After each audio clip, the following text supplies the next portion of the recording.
Assalamualaikum warahmatullahi wabarakatuh. A'udzu billahi minasyaitonir rajim. Bismillahirrahmanirrahim. Ud'u ila sabili rabbika bil hikmah wal mau'izatil hasanah wajadilhum billati hiya ahsan.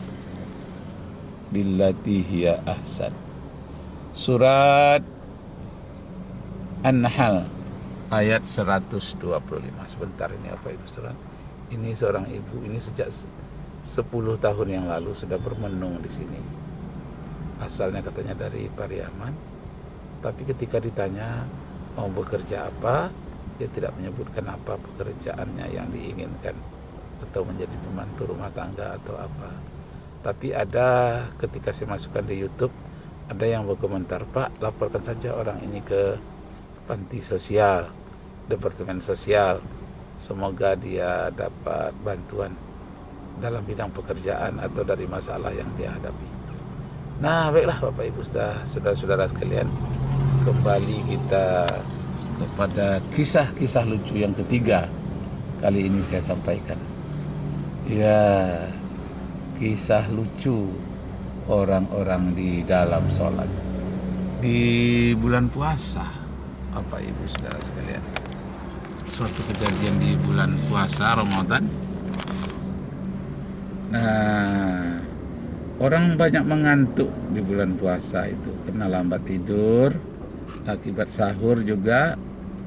Nah, ketika imam membaca fawailul lil musallin, itu ayat dibaca fawailul lil musallin alladzina hum an salatihim sahun alladzina hum yura'una wa yamna'unal ma'un. Ketika membaca fawailul lil musallin, ada seorang ibu-ibu di belakang. Apa katanya? Amin. Nah, fawailul lil musallin dibaca, dijawabnya amin. Dia sendiri mengucapkan amin. Orang jadi tersenyum dalam sholat. Kalau tertawa nanti batal sholatnya. Tersenyum semua. Nah, sudah sholat ditanya, menghadaplah imam ke belakang. Hei, ibu-ibu, siapa tadi itu yang bilang amin? Lalu menjawablah seorang ibu, awak Ustaz. Saya. Kenapa tadi dibilang amin? Lupa saya Ustaz. Mana tahu saya tidur katanya. Nah, dalam bahasa kampungnya, mana tahu awak lalok katanya. Jadi tertidur rupanya dia sedang sholat. Karena tertidur, disangkanya orang membaca walad dolin, padahal imam membaca fawailul lil musallin. Lalu dia membaca amin di dalam mengantuk tidurnya. Terlalu banyak membuat kue barangkali dekat hari raya Idul Fitri. Nah, sholatnya sholat tarawih. Nah, Bapak Ibu serta saudara-saudara sekalian, hal-hal yang tidak terduga seperti itu sering terjadi. Nah, ada lagi kejadiannya, kisah lucu yang keempat ini ya. Nah, yang keempat ada lagi kejadiannya di kampung. Itu rumahnya pakai lantai papan, kemudian di bawahnya itu pakai tiang. Karena di daerah itu sering banjir, meninggallah seorang bapak pada jam 8 malam. Jadi jenazah itu harus ditunggu sampai pagi. Maka orang yang menunggu itu mengantuk-ngantuk, tetap juga duduk di samping jenazah itu. Nah, ada anak-anak nakal, dia membuat sesuatu yang terkejut. Kenapa? Karena orang yang mengantuk sekeliling jenazah itu melihat jenazah itu bergerak-gerak. Kadang-kadang hampir seperti mau duduk. Lalu ada beberapa orang yang melompat.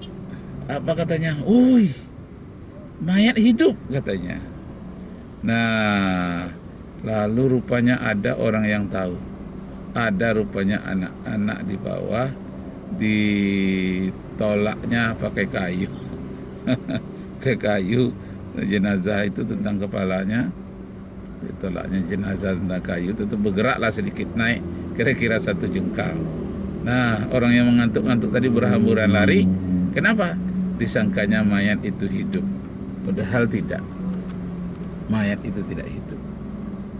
Mayat tadi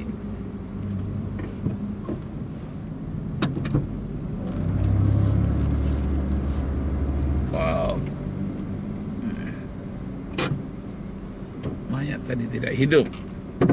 Mayat tadi hanya ditolak oleh anak-anak itu tadi, sehingga orang ketakutan. Nah, jadi Bapak Ibu saudara-saudara sekalian, kelucuan-kelucuan itu terjadi memang banyak sekali dalam beberapa hal, yang itu memberikan peringatan kepada kita bahwa kalau ingin berbuat nakal, berbuat lucu, janganlah hal-hal yang bersifat sensitif. Janganlah hal-hal yang bersifat yang membahayakan. Membuat lucu itu sifatnya haruslah yang menghibur, bukan yang menyakitkan. Kalau yang menyakitkan, yang mengerikan, akibatnya akan terjadi kepada diri kita sendiri. Walaupun orang mengatakannya itu prank, dalam bahasa Indonesianya namanya dikerjain, dalam bahasa Jakartanya. Jangan mengerjain orang. Ini mayat yang sudah mati dikerjain, artinya dijahilin. Di prank. Di prank itu dijahilin. Janganlah sampai demikian. Kenapa? Yang pertama itu menyangkut kehormatan jenazah dan keluarga. Kalau mau membuat lucu ya dalam bidang lain, ingin prank, ingin ngerjain dalam bidang lain, ini kadang-kadang berlebihan. Termasuk orang akan ulang tahun. Orang ulang tahun tuh biasanya dikerjain dulu, artinya dibuat orang itu cemas atau marah dulu, barulah dia sebut selamat ulang tahun kami ucapkan. Itu tidak boleh. Karena berlebihan. Kalau ingin mencontoh hal-hal yang membuat kejutan agak sedikit lucu, itu mencontoh Rasulullah. Rasulullah itu bagaimana? Rasulullah ketika seorang nenek bertanya kepada Rasulullah, siapakah penghuni sorga itu? Orang-orang yang bagus, yang indah-indah di sorga nanti, kata Rasulullah. Umur manusia itu seperti umur 17 tahun yang wanitanya, yang laki-lakinya seperti umur 33 tahun. Nah, laki-laki 33 tahun, perempuannya sekitar umur 17 tahun. Itulah gambarannya. Jadi nenek-nenek bagaimana? Kata seorang nenek itu. Lalu Rasulullah menjawab, nenek tidak masuk surga. Agak terkejut, jadi dia sedikit, lalu bertanya kepada Rasulullah, serius? Apa iya nenek-nenek tidak masuk surga? Maksudnya nenek-nenek di dalam surga menjadi muda kembali seperti berumur 17 tahun. Nah, nenek ini akhirnya terhibur dengan ada terkejut sedikit. Tidak pula nenek itu sampai menangis dia baru disebut, tidak begitu. Tapi dia terkejut sedikit, dan kejutnya itu membawa bahagia. Kenapa? Karena dia nanti yang umur 71 itu tahun itu akan menjadi seperti berumur 17 tahun. Nah, jadi Bapak Ibu Saudara sekalian, itu humornya. Rasulullah. Artinya candanya Rasulullah tidak berlebihan. Artinya tidaklah sampai dikerjain, tidak sampai di prank. Nah sekarang model tuh prank-prank seperti itu tidak boleh. Kalau sifatnya kecil saja seperti Rasulullah tadi, itu biasa, sekedar untuk membuat kejutan kecil. Jangan membuat kejutannya itu terlalu besar. Nanti orang yang tidak kuat jantungnya akan rusak jantungnya. Tidak pun akan copot, tapi akan rusak jantungnya. Jadi berikan kejutan itu justru untuk membahagiakan, sebagaimana humornya Rasulullah Sallallahu Alaihi Wasallam. Nah, pada masa Rasulullah itu ada kisah lucu ini. Ali bin Abi Thalib melihat orang selalu senyum di hadapan Rasulullah. Rasulullah juga tidak bicara ke dia kalau tidak senyum dengan para sahabat.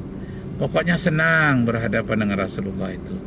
Banyak humornya, banyak hiburannya, banyak ilmu pengetahuannya, banyak nasihatnya. Nah, pada satu kali ini Ali bin Abi Thalib lah membuat prank. Dikerjainnya Rasulullah, membuat prank terhadap Rasulullah.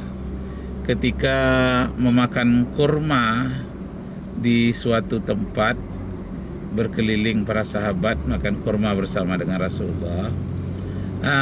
Dikerjainlah Rasulullah ini oleh Ali bin Abi Thalib. Ketika Rasulullah memandang ke tempat lain, itu biji kurma yang dimakan oleh teman-temannya dia tumpuk di hadapan Rasulullah. Bahkan biji kurma yang dimakan oleh Ali bin Abi Thalib itu sendiri dia tumpuk lagi di hadapan Rasulullah ketika Rasulullah tidak melihatnya. Dia sangka Rasulullah ini tidak tahu, jadi dia senyum-senyum saja. Ketika Rasulullah menatap wajah Ali bin Abi Thalib, Ali pun tersenyum. Ada apa ya Ali? Lain senyummu dari yang biasa. Maka Ali bin Abi Thalib mengatakan, saya ingin bertanya ya Rasulullah. Iya, apa? Di antara kita 10 orang yang ada di sini, siapa yang paling rakus memakan kurma? Rasulullah diam saja. Tapi Ali bin Abi Thalib sendiri menjawab, ya siapa ya yang rakus?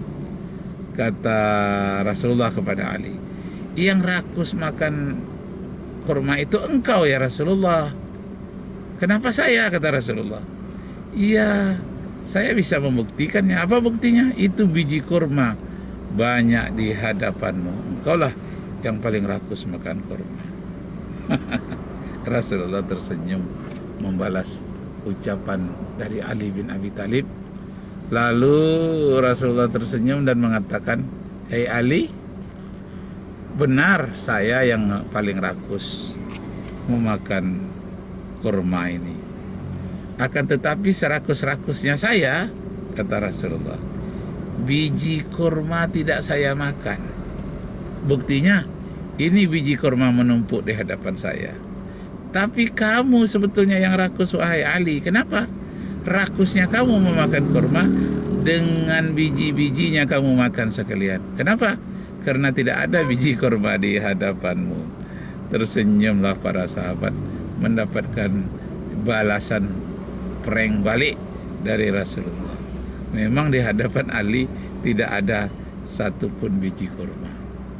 Karena sudah ditumpuknya, diletakkannya di hadapan Rasulullah.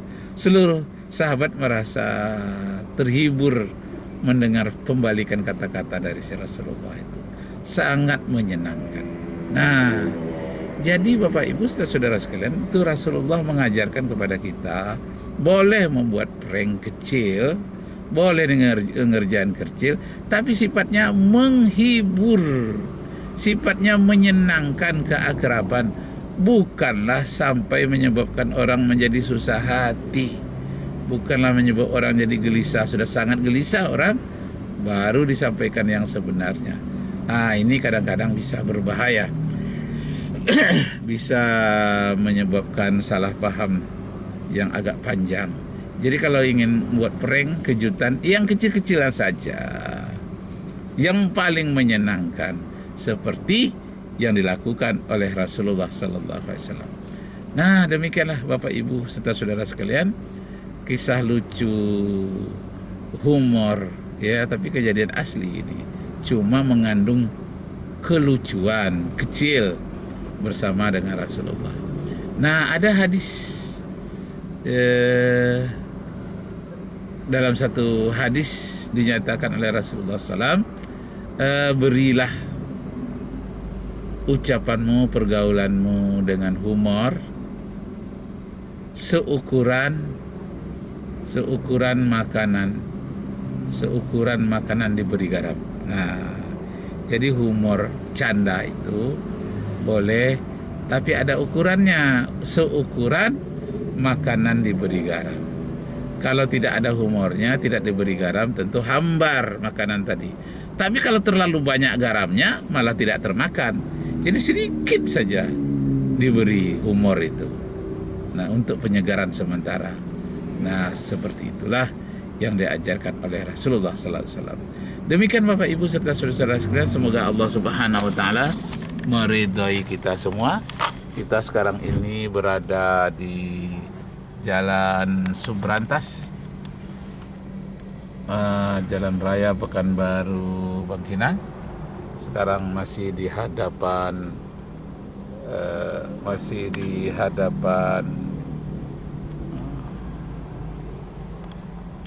pesantren Babu Salam. Ini dia di depan pesantren Babu Salam. Nah, kembali lagi masih kelihatan ibu ini yang duduknya di sini sudah lama sekali, sudah sejak 10 tahun yang lalu duduk terus di ini dia, duduk terus di hadapan ini, tidak tahu itu apa maksudnya. Dan ada anaknya juga. Mana anaknya?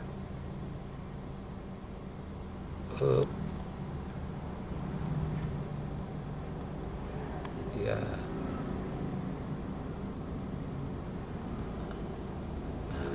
Ini maknya. Dan ada juga anaknya. Nah, demikianlah Bapak Ibu saudara sekalian, kita sambung pada episode berikutnya. Wabillahi taufiq wal hidayah. Wassalamualaikum warahmatullahi wabarakatuh.